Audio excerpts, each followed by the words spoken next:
Good evening. You're watching Awani Tonight with me, Soraya Mia. The remains of Allahyarham Datuk Sri Salahuddin Ayub have been laid to rest at Kampung Serkat in Pontian, Johor. The Domestic Trade and Cost of Living Minister's body was buried at 12:05 p.m. today.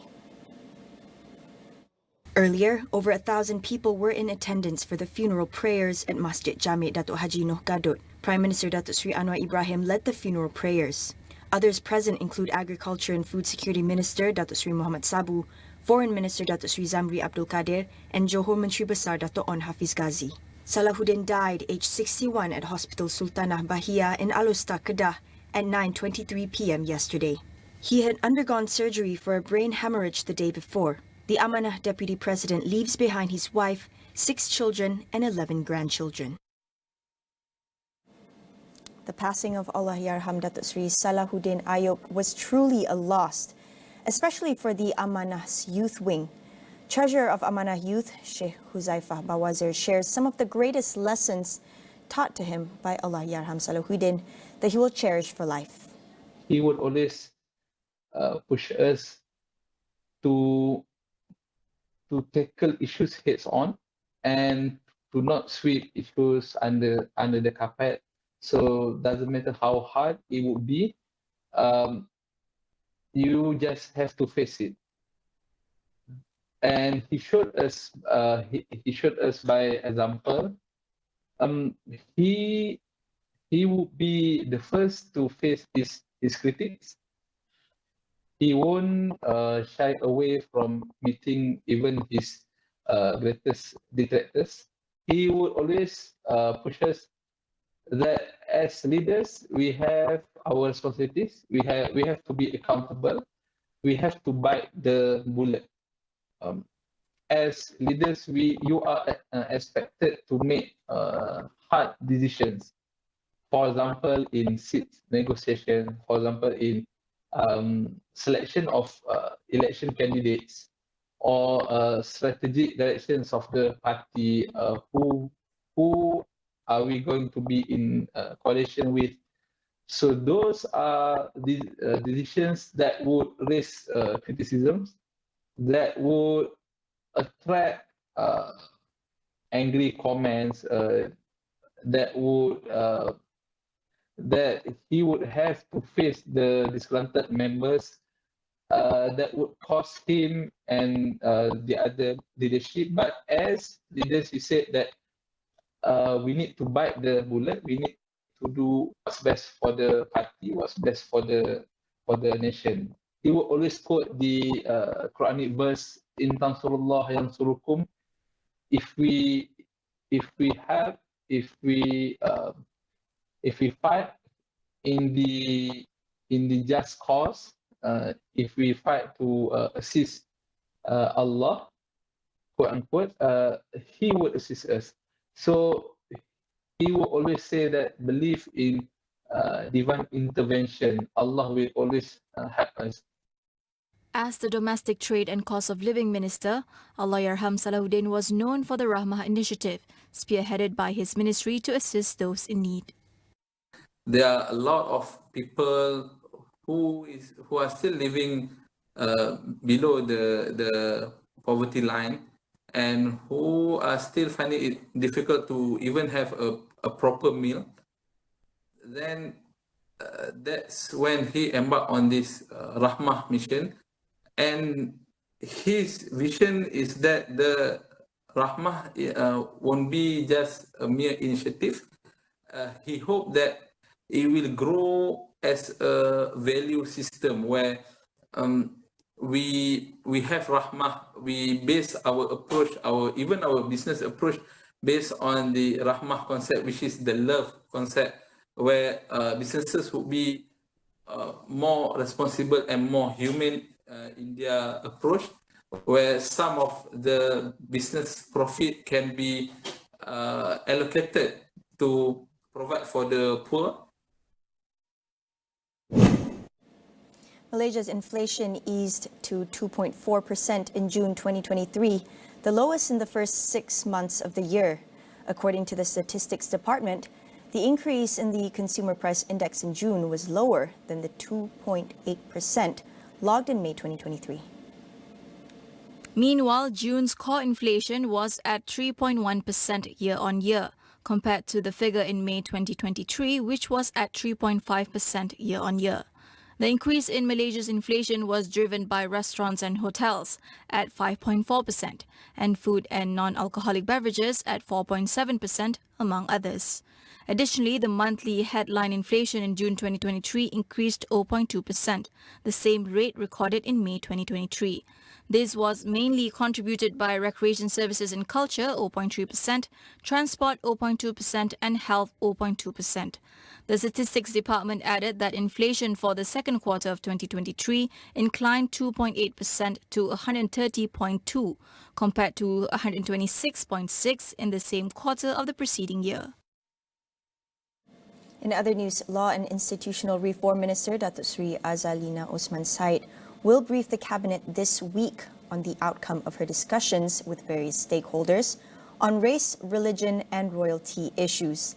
She said the discussions were to assess the effectiveness of existing laws and look into the need for a new law to deal with the 3R issue.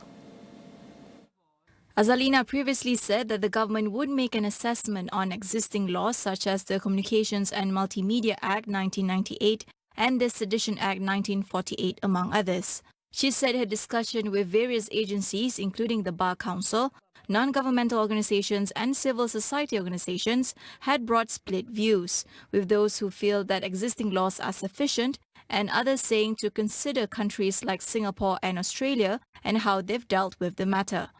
Azalina said ultimately it will depend on the Cabinet, but urged for more dialogues, including with academicians, before any decision is made. She earlier presented to the Cabinet a proposal for a new act, which may be called the State and Nation Act, which is similar to the Maintenance of Racial Harmony Act in Singapore, but drafted with the Malaysian context in mind. The Home Ministry has established a special task force with the Sarawak government to jointly resolve statelessness matters in the territory. Home Minister Datuk Seri Saifuddin Nasution Ismail says the task force will have 2 committees. The main committee, which is co-chaired by Saifuddin and Sarawak Premier Tan Sri Abang Johari Tun Openg, will determine policies to resolve the issue, while the technical committee, jointly chaired by the National Registration Department Director General and the State Secretary, will decide on the mechanism and method. The committee will also be providing mobile services in rural and remote areas across the state. Sifat program ini adalah outreach. Kita tak tunggu mereka datang. Kita turun padang. Kalau terpaksa kita naik pacuan 4 roda lah. Kalau kita terpaksa naik bot, kita naik bot lah. Kalau ada tempat yang kita hanya boleh sampai heli, kita akan sampai heli. Datuk SS kata, dia pelawa saya naik pacuan 4 roda dan sungai. Tak lama dia kata, lebih kurang 12 jam sahaja. We are looking forward untuk sampai. He made these remarks before presenting citizenship approval letters to over 60 individuals who were previously stateless. He said based on statistics from the Sarawak Premier's Department, 9,314 people in the state had no identification documents. We'll go for a quick break. We'll be right back.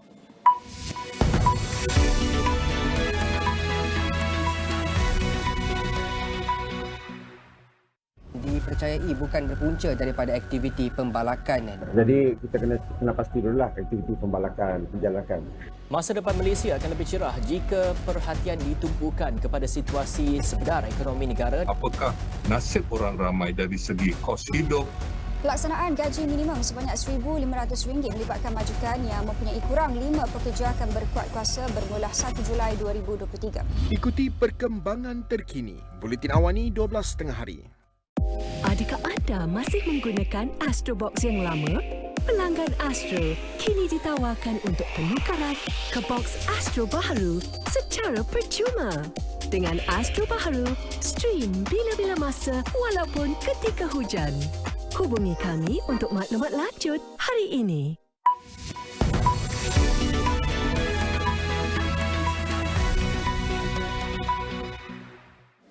Hi and welcome back. At least 15 people are dead after a ferry sank off Indonesia's Sulawesi island. Authorities are searching for 19 people who remain missing, while another 6 rescued passengers are being treated in hospital. One search team has been deployed to dive around the accident site, and another will search the water's surface using boats. According to Indonesia's Search and Rescue Agency, the boat sank with 40 people on board just after midnight. The cause of the sinking is also under investigation. Fare accidents are not uncommon in Indonesia, which is the world's largest archipelago nation with more than 17,000 islands. In 2018, 192 drowned when an overloaded ferry sank in one of the world's deepest lakes on Sumatra Island.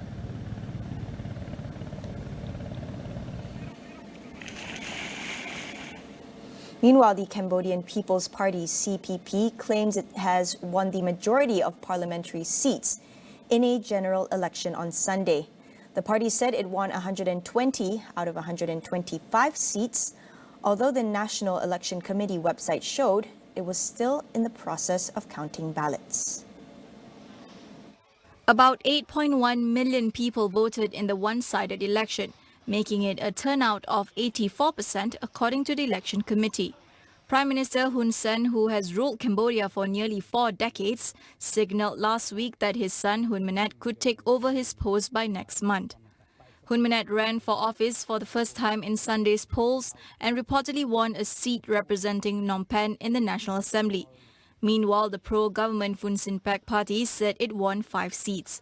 Following the elections, the US announced it would pause some foreign assistance programs in Cambodia and impose visa bans on individuals it said undermined democracy. Washington said it was troubled by the elections, adding that the CPP faced no viable opponents and that the election was neither free nor fair. Spain is heading for a tense political gridlock after inconclusive national elections left parties, both left and right, without a clear path towards forging a new government. The Conservative Popular Party won the election, but fell short of its hope of scoring the majority needed to force the removal of Socialist Prime Minister Pedro Sanchez. The leader of Spain's Conservative PP, Alberto Núñez Feijóo, said his party had won Sunday's parliamentary election, with his top priority being to open negotiations with all parties to govern the country.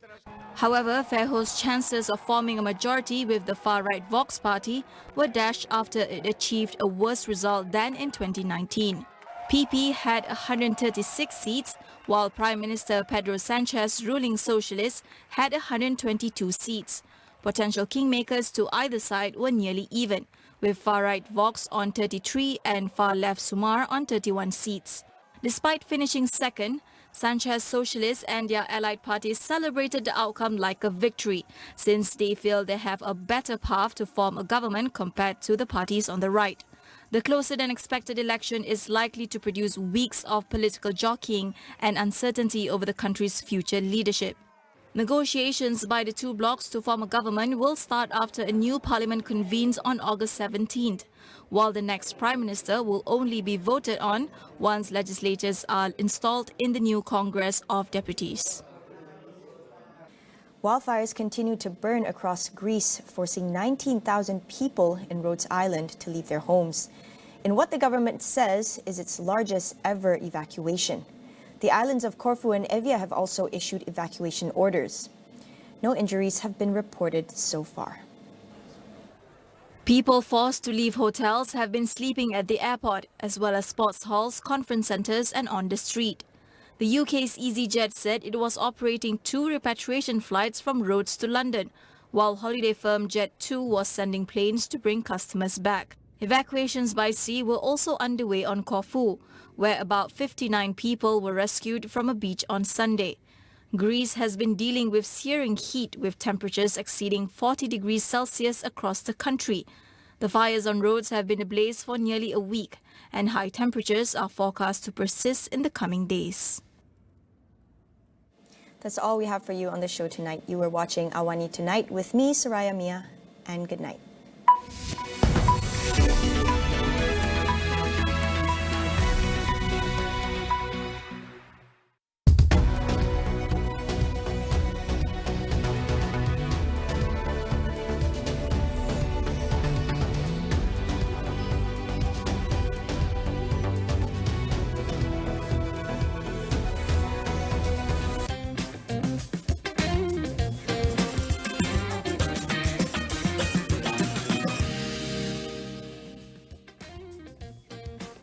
Hello and good evening. I'm Melissa Idris. Welcome to Consider This. This is the show where we want you to consider and then reconsider what you know of the news of the day.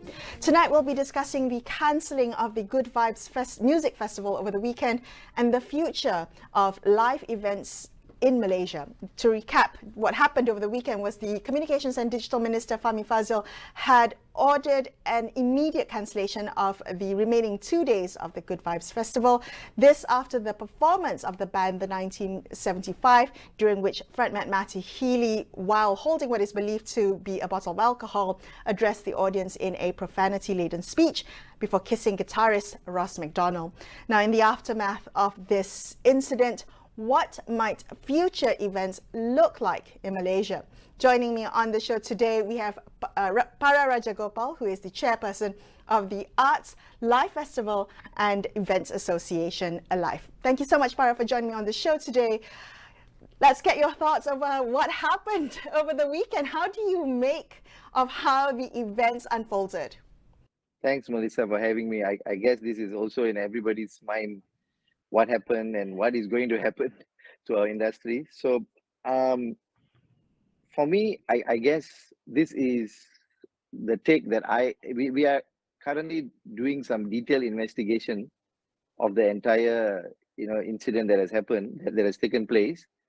But from my quick review on social media and also we have ALIVE as a team that is working on this crisis now with the promoters.